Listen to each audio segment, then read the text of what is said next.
జగన్మోహన్ రెడ్డి గారి రాకోసము వైఎస్ఆర్ కాంగ్రెస్ పార్టీ కార్యకర్తలు నాయకులే కాదు, ఈ రాష్ట్రంలో ఉన్నటువంటి ప్రతి ఒక్క పేదవాళ్లు, రాజశేఖర రెడ్డి గారిని అభిమానించే వాళ్ళు గాని, రాజశేఖర రెడ్డి గారి వల్ల లబ్ధి పొందినటువంటి కుటుంబాలు గాని ప్రతి ఒక్కరు కూడా తమ ఇంట్లో తమ బిడ్డ రాక కోసం ఏ విధంగా ఎదురు చూస్తా ఉన్నారో ఆ విధంగా ఈ రోజు రాష్ట్రంలో ఉన్నటువంటి ప్రజలందరూ కూడా ఎదురు చూస్తా ఉన్నారు. అంతకంటే ముఖ్యంగా ఈ రోజు రాష్ట్రంలో ఉన్నటువంటి పరిస్థితులు ఏవైతే ఉన్నాయో, సమైక్య ఆంధ్ర ఉద్యమం ఏ విధంగా నడుస్తా ఉందో మనకందరికీ కూడా తెలుసు. అటువంటి పరిస్థితుల్లో ఆ ఉద్యమానికి ఒక గట్టి నాయకుడు కావాలని ప్రతి ఒక్కరు కూడా కోరుకుంటా ఉన్నారు. అలాంటి సత్తా ఉన్నటువంటి నాయకుడు గాని, అదేవిధంగా కేంద్రాన్ని ఎదిరించగలిగినటువంటి నాయకుడు గాని జగన్మోహన్ రెడ్డి గారు, సమైక్యాంధ్ర ఉద్యమానికి ఒక గట్టి నాయకుడు దొరికారని ఈ రోజు ప్రజలు భావిస్తా ఉన్నారు. అదేవిధంగా ఈ రోజు జగన్మోహన్ రెడ్డి గారు బయట ఉండింటే రాష్ట్రంలో ఇలాంటి పరిస్థితి ఉండేది కాదు. ఈ పరిస్థితిని మళ్లీ అడ్డుకోవాలంటే జగన్మోహన్ రెడ్డి గారు రావాలని ఆశిస్తా ఉన్నారు, నమ్ముతా ఉన్నారు ప్రజలు. ఒకవైపు ప్రభుత్వం పాలన అందించట్లేదు, మరోవైపు ప్రధాన ప్రతిపక్షం తమ పాత్ర పోషించట్లేదు. పూర్తిగా అనిశ్చిత పరిస్థితి ఉంది. ఈ నేపథ్యంలో ఒక మంచి నేత కావాలని ప్రజలు కోరుకున్న పరిస్థితి వస్తుంది. అంటే జగన్మోహన్ రెడ్డి వస్తేనే తమకి ఇది అంతా లభిస్తుందని వాళ్ళు కోరుకుంటారు. అంటే మీరు ఏ రకంగా చెప్తారు వాళ్ళకి?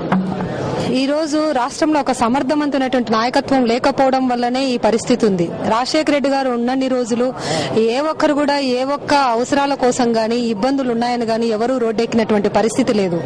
రాజశేఖర రెడ్డి గారు చనిపోయిన నెక్స్ట్ డే నుంచి ఈ రాష్ట్రానికి ఎన్ని ఇబ్బందులు వచ్చాయో, ఒక వ్యక్తి చనిపోతే ఒక కుటుంబం ఇబ్బంది పడుతుంది సహజంగా, కానీ ఇక్కడ రాష్ట్రమే ఇబ్బంది పడతా ఉంది. రాజశేఖర రెడ్డి గారు చనిపోయిన తర్వాత మళ్లీ అలాంటి నాయకుడిని జగన్మోహన్ రెడ్డి గారిలో చూసుకుంటా ఉన్నారు ప్రజలు.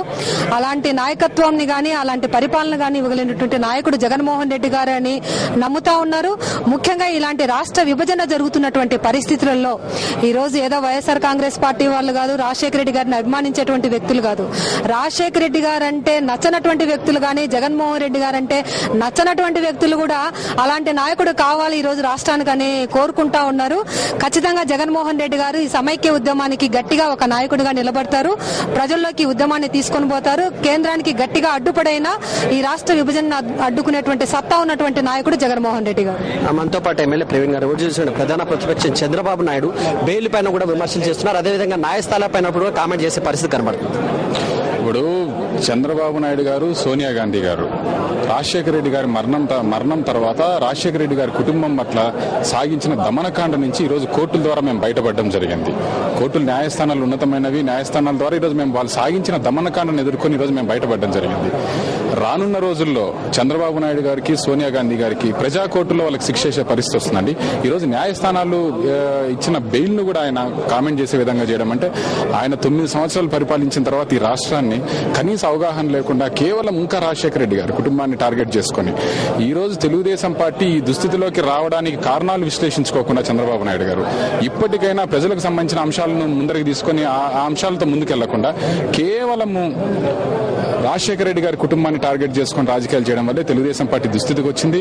కనీసం ఇప్పటికైనా తెలుగుదేశం పార్టీలో ఉన్న కార్యకర్తలు, నాయకులు, తెలుగుదేశం పార్టీ నిజంగా బాగు కోరుకునే పార్టీలో ఉన్న కార్యకర్తలు కానీ, నాయకులు కానీ ఈ రోజు మీరందరూ చంద్రబాబు నాయుడు గారిని ఈ సందర్భంగా ప్రశ్నించాల్సిన అవసరం ఉంది.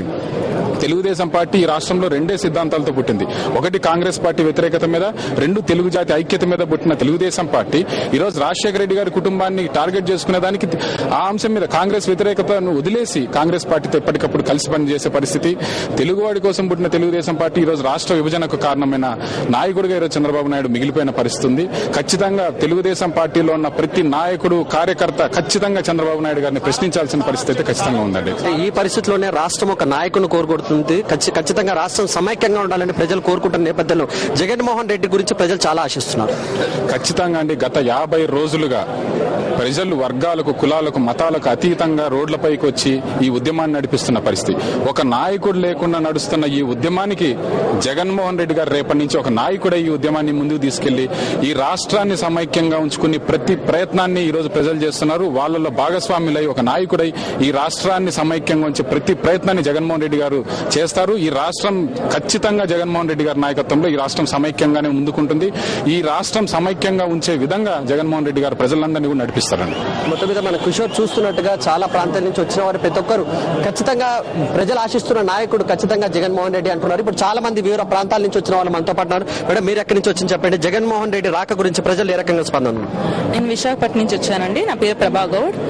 ఈ రోజున అంటే మొన్నటిదాకా రాష్ట్రం అనేది అంధకారంలో ఉంది, కానీ ఈ రోజున